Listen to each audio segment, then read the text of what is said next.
What's up, guys? This is Astranox. In this Etheria Restart video, I want to go over the skill up priorities when it comes down to, investing in the right units to progress better, do better in PvP and all that good stuff. I'll be talking about SSRs, I'll be talking about SRs. So my perspective is from a free-to-play player. I have 3 accounts that I'm playing right now in Etheria Restart. This is my first account, and my luck on this one, yeah, it's not so good. I don't have any SSR Apex unit, so I'm gonna be showing you guys what type of progression I was able to do. So first, yeah, you can see first buy bonus, so free to play, and you can see here in archive, right, I don't have any SSR Apexes.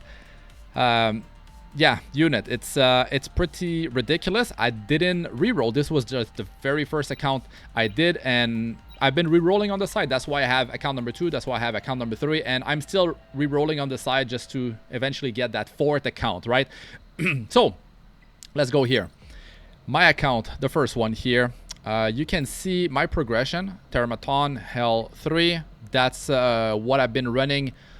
Actually, I changed it today, and this is giving me a pretty good success rate compared to what I've been running previously. Now with Hell Kid skilled up on the skill 3, really helpful actually. Doki Doki, I don't farm this, but as you can see, Didding in here, my only real damage dealer, single target damage dealer, and I'm there for the first time clears, and it works out. Aurora, Hell 2, this is actually pretty stable, right? This is working out pretty well for me. But I'm farming Termaton 3. Actually, I'm farming more shells than that. So Rengo Kutsu, I just unlocked him today. I crushed both difficulties. Didding, you can see Didding. So this goes to show that if you have a Didding and you still have not invested into him, well, it might be because you have a Messiah. But Didding, if you don't have Messiah, you should invest into Didding, right? This is a big one because it goes a long way. You're going to be able to bring him everywhere as elemental neutral, right? Same as Messiah, but not everyone is blessed with a Messiah. Here, all this I run on auto. I've never manual any of these stages. I just let it run on auto, so I haven't truly pushed on this, right? So that was a quick look at what I've been running, right? So the big thing that you should understand is that you can increase the chance to apply debuffs by having more effect accuracy, right? So basically there's a formula that like the effect accuracy gets into an equation depending on like whatever effect resistance you're fighting against. You need to have more effect accuracy, right? So you can land your debuffs. But when you have like 100% effect accuracy above the effect resistance of whatever you're fighting, you're basically doubling your odds to land your debuffs. Hence why you don't actually need to invest into skilling up heroes that debuff the enemy, especially when they do multi-hits, right? If you have multiple chances to apply your debuffs and you have enough effect accuracy, like 100% plus, then you're going to be able to reliably land your debuffs. But then if you are only doing a single hit, there's a 10% chance to actually miss landing your debuffs, unfortunately. So it's going to be easier with a multi-hitting ability to land your debuffs compared to a single hit, right? Even if you have a 100% chance, then that like you could not be landing your debuffs. Something that's very important to understand in Etheria Restart is that there's a lot of hidden speed boosts in between your skill ups. So that can make a big difference, right? So you can cycle your animus faster and more often, or you can get that turn 1, which will dictate who wins in a lot of cases in PvP, right? So if we look at right here, the prowess of Mia on her skill number 1, you can see here when you see a boot, right, that's speed. On an SSR you get like 5 speed and then 10 speed. On an SR it's not as much. It's 4, 4, and 8, right? But that skill 1 a lot of times is holding those speed increase. So they're sneaky, right? They're sneaky to put these in there because usually we don't skill up the skill number 1 of a lot of units in, like, you know, turn-based gacha games.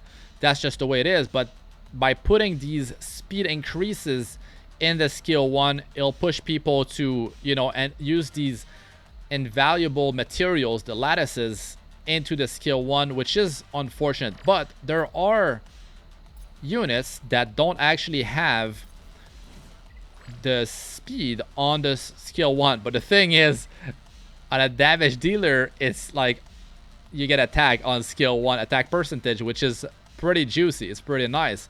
But initially, it's not that big of a deal. Like, you can see skill number 3, the speed is there. So I got those, right? Anyways, it was nice to do all the skill ups on this for Chloros, right? Chloros, you can see not only you're getting like more damage, right? And you got that final damage skill multiplier happening, but you also get those extra bits of speed. Those passives are really nice. And here for the skill number 2, getting 100% chance on the stun lock, chain lock is not that big of a deal because you could have some effect accuracy, which is not something you're gonna be building that much on a damage dealer, on a pure damage dealing carry. But you know, you're getting the passive. It's not only what you're getting some extra things here. Look, skill number 2. So by going further here, I got some defense, some crit rate. Like usually you get a bunch of defense and then it's like, oh, crit rate, oh, crit rate 4% and 8%. That's pretty big. So there's quite a bit of value out of that. This is a permanent boost in stats, so it makes it easier for you, especially if you get these unlocked over time. But as free to play, it's not going to be something that you're going to have maxed out, you know, on SSRs.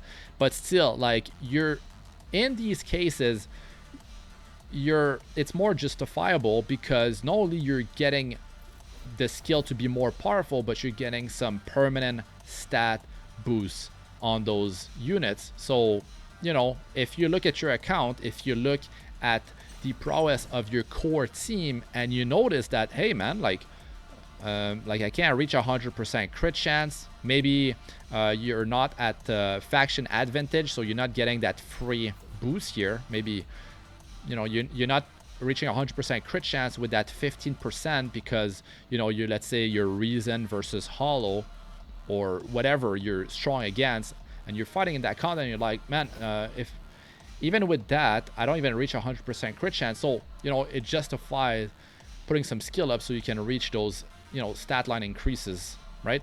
So I would say that initially, if you don't have Didding and you're going to be going for maybe a slower play style, maybe you have Messiah, so that's going to be your SSR that you're going to invest your perfect lattices into, right? But if you don't have Messiah, then you would invest into Didding. But if you don't have both, then there's going to be other options I'll be talking about, of course. So Didding, you basically want to go and work on his passive, right? The crit rate is pretty insane. You start the game and you have a Didding, you're just going to be able to just start crushing content as elemental neutral, and you get, you know, quite a bit of crit rate out of this thing. Initially it's like 40% crit rate, then it becomes 50, 60. The skill 3 is what I worked on. So you could just, on the passive, you could do level 2, level 3, level 4. You get that 60% crit rate boost. And then, you know, you can work on the skill number 3. And that's going to be a massive amount of burst damage, right? And that -1 turn cooldown is pretty insane, bringing this thing at 3 turn cooldown. And when he uses this, he follow-up attack with the skill number 1, so you can fully max this last.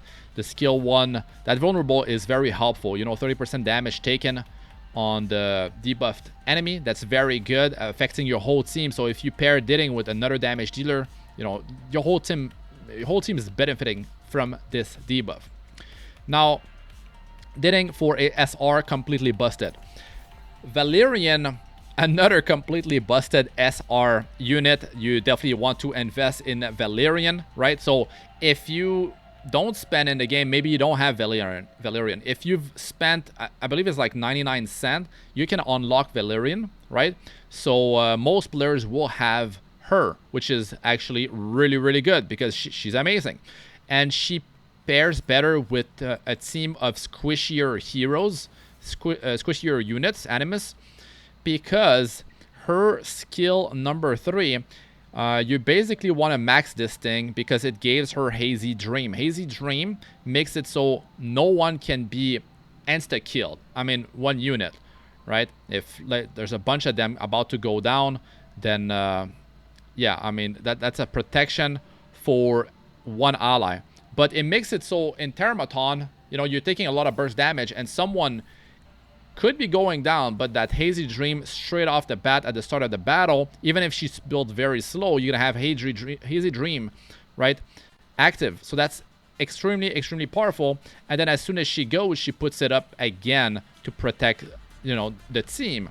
So that skill number 3 is gonna be your priority on Valerian. I've skilled up skill number 2. I figured, I mean, you don't have to skill up number 2, and I've stopped putting, you know, lattices into this thing because I figured I'm bringing Valerian so much in PvE, in PvP, might as well, you know, skill her up on that skill 2 eventually. But I think it's still too early on for that, right? So big priority on the skill number 3 for Valerian. Now, in terms of SR, Sania is amazing, right? She got nerfed, so if she's crowd controlled, her passive will not be healing, right? But still, Sania, I'm working on her now. The thing is, if you have Didding, if you're going to be building Didding, because, you know, he should be your main focus if you have him, if you don't have a Messiah on your account, then you're going to be investing your, you know, purple, your lattices into Didding. But then you will want to work on Valerian, right? You could start working on the skill 3 of Valerian before you even finish Didding, let's say like skill 1, right? And even before finishing fully the passive. The passive you might do like, you might do here. You might be putting 3 skill ups into that thing, work on skill 3, and then finish up with skill 1. But then before you know, finish that passive up, right, before you finish the skill 1, you might be working on Valerian skill number 3. After you've got like Didding maxed out, that S3, you know, that's done, you might want to invest in Sania, right? It really depends on what is the deal with your account. Like you don't even need to have skill ups into Dyna, let's say, right? Other SRs, you know, it's not that big of a deal to invest into them. Besides, if you are in need of that, you know, you're going to be doing Doki Doki, let's say. You're not going to go with powering up Didding because you want to focus on Doki Doki. So you're going to be working on skilling up Romoka skill number 3, or you're going to be working on Ziada, right? So those are beasts for Doki Doki. And then you might want to bring this thing to, you know, a shorter cooldown of 3 turns. So your skill ups for SR, that skill number 3 is going to be very nice to skill into. You'll actually get Kazuyo the Reverie. If you don't have her, you didn't summon her, then you'll eventually get a supply pack, right? This box here, selectable Ascension encryption box, and then you'll be able to get, you know, Kazuyo the Reverie. I would hold off on this thing because you might end up summoning Kazuyo, and then with the box you could just go for Yang instead, or Turandot, right? Yang is actually useful for removing like the immunity in you know, in Aurora from the boss. So yeah, Yang might be useful for you, and as well as in other pieces of content. So when it comes down to skilling up, you know, what is the priority for SR animuses, right? Like if you want a healer, right, that can heal every turn, because maybe you are running Valerian, and the problem with Valerian is that she will not be doing raw healing that much. Yes, you do have, you know, shields. Yes, you do have some healing over time. But if you want some constant healing, like burst healing, you want your team to be like topped off, you want to feel safer, because like you got Valerian balancing the health of your whole team, and then you see their health is like everyone's at 60% or even less. So it's scary, because like she balances the health, and maybe like half your team could be like very tanky with like 20-30,000 health or more, but then you might have your squishier, you know, unit animuses like Didding, right, or some other damage dealer that you're running instead of Didding, or someone else that like 2 damage dealers. They're like low health basically, so they could be taken out, and maybe you took a lot of damage. The Hazy Dream is not on, you know, protecting the team on Valerian anymore, so you need to have an actual healer. Maybe you didn't unlock Ling Lao yet, or maybe Ling Lao doesn't work too well for the content you're into. But to be honest, like Ling Lao is so beast that you can make her so tanky that people even bring her in. I've seen her used in Termaton Hell 4. You need to have her like 40,000 health, a lot of defense, right? Probably like Bramble on her, and you need to have a team that support each other. It's not just a Ling Lao carrying the whole team, right? It's synergy between all the members. But still, you don't have her unlocked yet. You don't have that gear level. So yeah, I mean, Sania is going to be good because you have revive. You don't have revive on Ling Lao. So the skill 3 is going to be your priority in terms of skill ups. That's going to be allowing you to get that 20% max HP increase. Your team's gonna get up to 40% maximum health increase. That changes things. This is actually extremely powerful, right? This is on top of her healing passively, right? She's also removing debuffs from your team, as well as, you know, reviving. She's got the potential revive here, so you want to skill this thing, because it will allow you to, instead of like 3-turn cooldown every time she revives, it's going to be a 2-turn cooldown increase, and then you have a -1 turn on this thing, which is going to be 3 turns. It's very beast. It's very beast. That means like your buff of maximum health increase for your team is going to be applied faster as well, right? Then you're going to be working on her passive, so you can squeeze that extra bit of like instant healing on your team. It's going to be very nice, going from 12% to, you know, 14% plus additional healing happening. It doesn't seem that big of a deal, but everything adds up, and the SR lattices are not that hard to actually get compared to the perfect lattices, which is yeah, very rough to obtain as free to play especially. And then you work on maxing out the skill number 1. So definitely a great investment. Sania can be brought in, you know, the majority of the content in Etheria Restart, as well as she's going to perform very well for you in PvP, you know, for your defense or even for your offense to, you know, protect your team. Okay, so Dinah is actually amazing, but you don't actually need skill ups into her. So Dinah, you don't actually need to skill her up. So that's actually very nice. I've seen people that actually max this whole thing, or I've seen some people actually just putting 2 skill ups into the skill number 3, just so they can get that extra bit of chance to have that, you know, erosion happening, right? So beside that, like, you don't actually need to work on the skill ups for letting those debuffs. So that's actually very nice, and that's actually super important to understand that, right? But the thing is, not every unit, not every animus, you're gonna be able to actually build a high amount of effect accuracy. Like, let's say Didding, I want him to reliably land his vulnerable. That's not super realistic right there.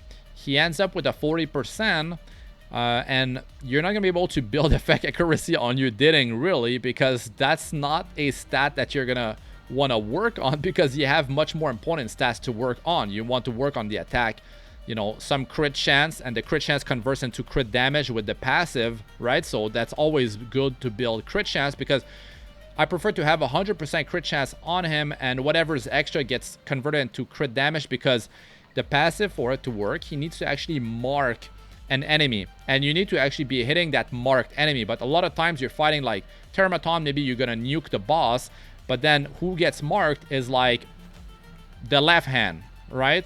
Or you're fighting another encounter, it could be Rengokutsu or another one, right? Shadow Flame Hoyan. Maybe it's going to be one of the side ads that get marked initially, so you're not going to be able to get that crit chance boost. So it's very important to actually have enough crit chance on your Didding, right? So I prefer to build him close to 100% crit chance, because anyways the overflow will be converted into crit damage anyways, right?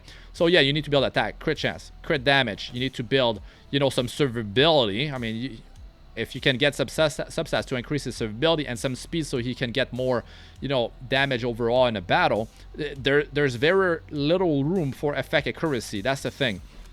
When it comes down to, you know, modules you might get out of your this piece here, the third one on the left down there, you can get effect accuracy here because there's substats that you cannot get, like attack percentage.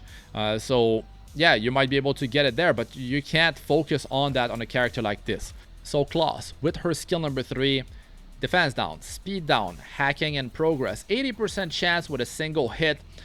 This is actually very high. Now you want to focus on building effect accuracy on her. Since it's actually 80%, you probably don't even need that much effect accuracy, because I said that with like 100% effect accuracy, 100% over whatever the enemy has in effect resistance, right? You're going to be doubling your chance. So you don't actually need to work on too much effect accuracy on Claws. So what you could do is that instead of like, oh, I could actually change her build. Instead of going for like 2 pieces with main stat effect accuracy, you could go with like a single piece, and then you could have like health percentage and defense percentage, so you can have a better, you know, effective health on the character. Health working with defense, so you know you take less damage when you get attacked, and it relieves pressure on your healer, right, as well. So Claws definitely an amazing animus, but you don't actually need to invest into her, so that's actually very cool. Same with Freya. I have not invested any skill ups on her. She just works well straight off the bat. That's the thing. That's the great thing about these type of animus, right? So you can see that there's no -1 turn cooldown on the skill number 3. Still, by building enough speed on your animus, your support animus that buff your team, that debuff the enemy, you're gonna be able to have a higher uptime on those buffs and on those debuffs. So that's very good, right? So yeah, you can get -1 turn cooldown here.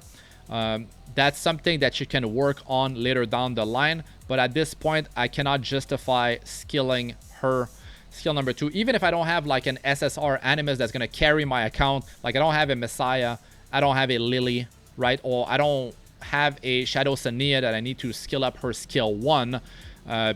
Like a dot team would be very good, simplify my life to just take out Inferno Termaton, right? And do some shell farming in Inferno difficulty, which is, there's a lot of those battles that you cannot do without damage over time. Shadow Sania makes it so easier, especially combined with Lily, but I don't have this luxury, right? As free to play, I don't have any Apex SSR on this account. Well, I do have on other accounts, but this is my main one, the one that I've spent most time into.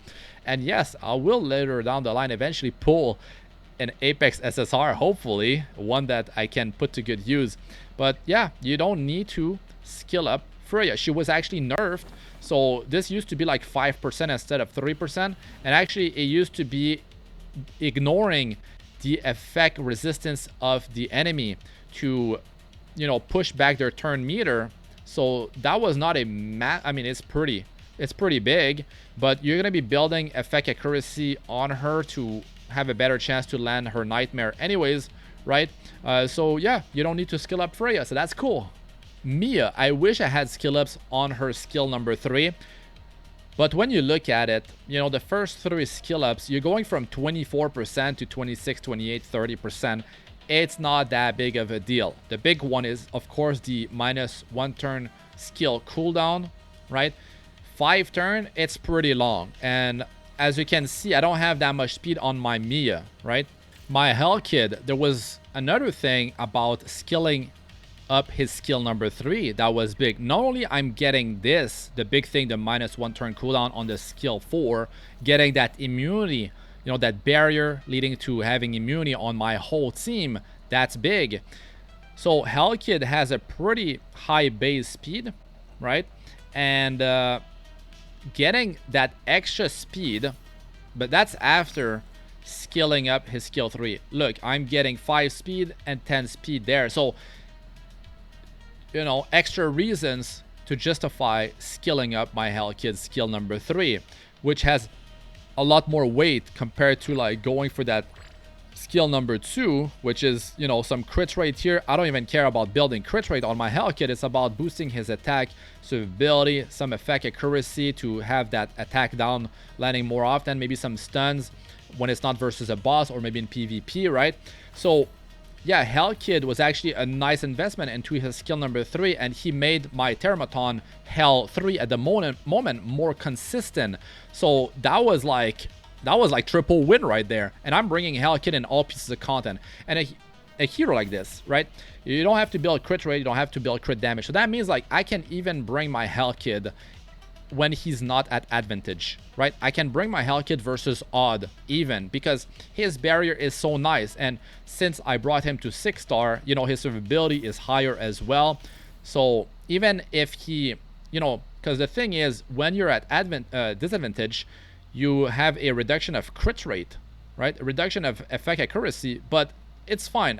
I'm also taking more damage, but I'm not building crit rate, crit damage, and the odds to actually land the attack down at 75%, it's a single hit, but still that's pretty high, especially if you have a bit of effect accuracy, which is going to be easier to build on, let's say, Hellkid compared to a unit, an animus, that you have to build, you know, attack, crit damage, right? So I can definitely invest a bit in effect accuracy on Hellkid, which is pretty nice. So getting that extra speed from skilling up the skill number 3 was nice, allowing me to reach over 200 speed without running speed on him. So imagine if I was running speed, I could literally have Hellkid go first, and in PvP, that's pretty game changing, because if I get immunity on turn 1, right, not only I'm putting immunity, I'm putting a barrier, so it's increasing my team survivability, as well as softening up the enemy, right? So that's very nice. And if he's very fast, that means that he can follow up with the skill number 2 and do more AoE, make the Shroud Barrier ticker, as well as a potential attack down on the enemy. And all this stuff could potentially even happen before the enemy has a chance to go if they're still alive, because he would have so much speed, he would be lapping them, especially if you put speed down on the enemy, right? And especially if you have speed buff on your team. So it becomes pretty crazy. And then your shell, you're gonna get a lot of speed out of that as well. In terms of skilling ups, rare, you know, animus in Etheria Restart, number 41 used to be extremely good, like ridiculously good for a rare unit. Sadly, they nerfed her turn meter boost to 20%, which is still very good. 20% is still very good. It used to be 35%, which was extremely crazy, right?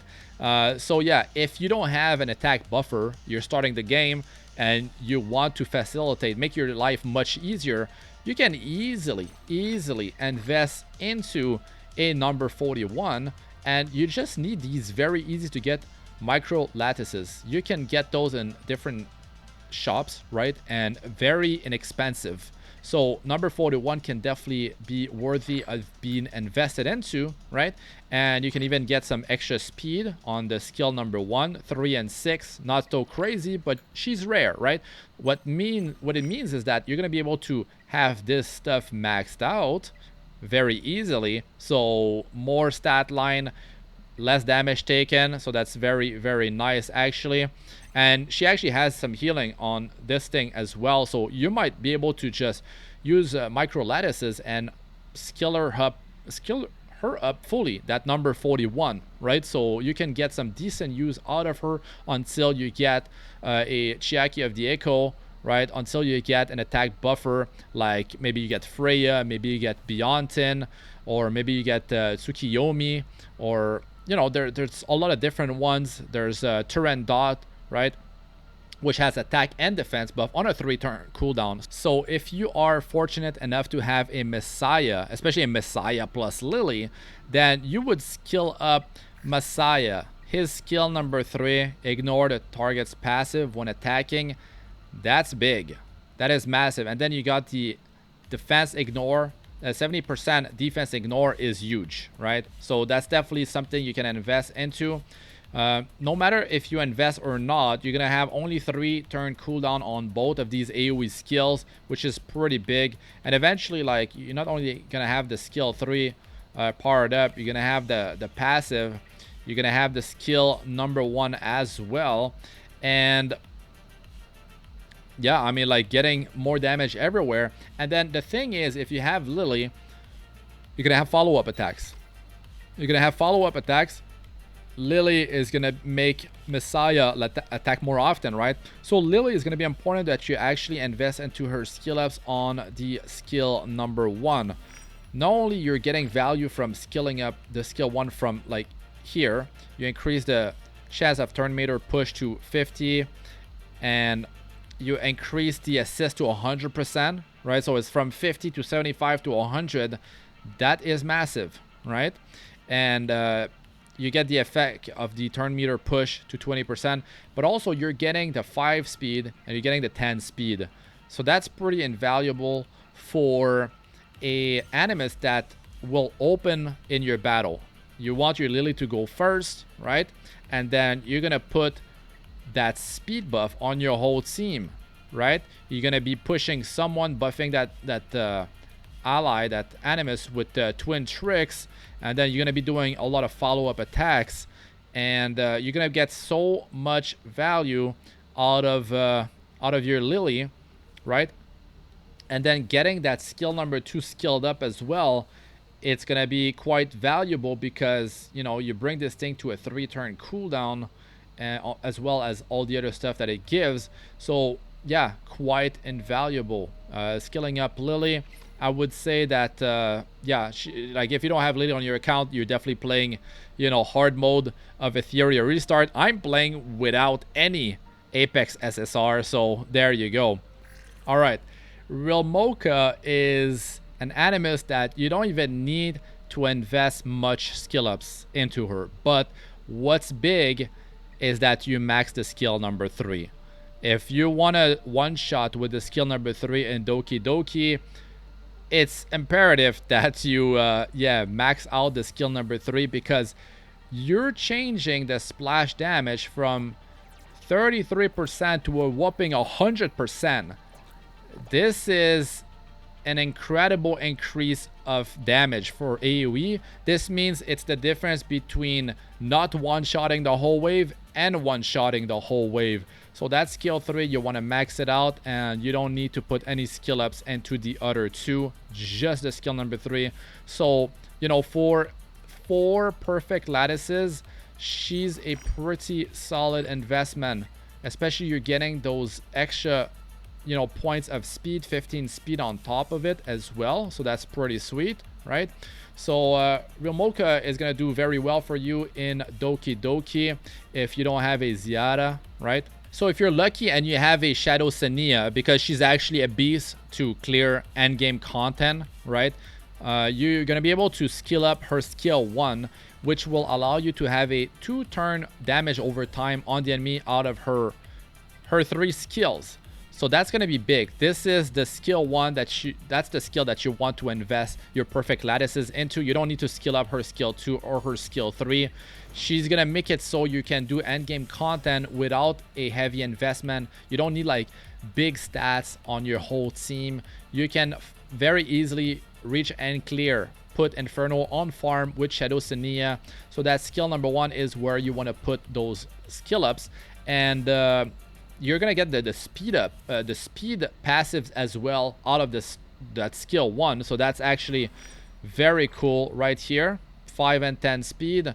So that's extremely good. So much value out of that skill number 1. So if you're running a damage over time team, a dot team, Shadow Sania, you're gonna be investing into her, as well as Fangus. Fangus is actually very good. You don't even need a damage over time team. Fangus is beast with the 50% chance to follow up attack is pretty insane. Like, you don't even need to build speed on him. You could build him very high offense, high attack, crit damage with some decent survivability, since you don't even build speed, let's say, on him, and you have the rest of your team pretty fast, and these follow-up attack will be happening, right? So that's very cool. Or if you build him fast, you could put speed down on the enemy, right? So that's also very nice. But the priority for his skill up, when it comes down to, like, when you play with Shadow Senia, you want to load up the enemy with damage over time, right? So that passive with the 50% follow up attack instead of 25% is going to be very nice. And that skill number 1, boosting that chance to land damage over time. So if you're going to be building, you know, Fangus with Shadow Senia, you're going to be building effect accuracy. You're going to be building like health, defense, survivability. You don't need to build crit damage. You build effect accuracy, you build speed, you build survivability, health, and defense. You don't care about the rest, and you're going to be able to just land these damage over times more reliably. But like, if you have 25% chance, or just the base chance, okay, it's 20% chance to land the damage over time, right? So I mean, that level 5 is nice. Like, from 20 to 35, that's big. That's almost doubled, right? So at 35% chance, if you have enough effect accuracy, because you can, the maximum can be the doubling this value. From 35 to 70% chance to land damage over time is very nice. You're gonna need 100% effect accuracy on top of whatever effect resistance the enemy has. So that's pretty sweet. And he attacks on his turn as well. Like, you've got here a 75% chance damage over time and speed down. So you don't need that much effect accuracy for this one. But for the skill 1, it's a different story. You need like, you know, a lot of it. So that's why you need to put a lot effect accuracy on Fangus. But yeah, with all these follow-up attacks, plus going from 20% to 25, not that big of a deal, right? It's decent, but then really that 35% is where it's at. All right, guys, so with everything that I've explained, hopefully you get a better understanding and you look at your core team and you now know who you should be investing into, right? And if you want something like a video that goes over every single animus in the game, I could do like one for SSRs, another video for SR animus, and then, or just, you know, all the SR and all the SSR, and I could go over every single skill up. What is the priority? So let us know what you guys think, if I should do that. But yeah, if this video was helpful to you, if you learned something, if you got some value out of it, don't forget to smash the like and subscribe to my channel. But that's gonna be it for this one, guys. I'm Astranox. Good luck with all ya do. Peace out for now.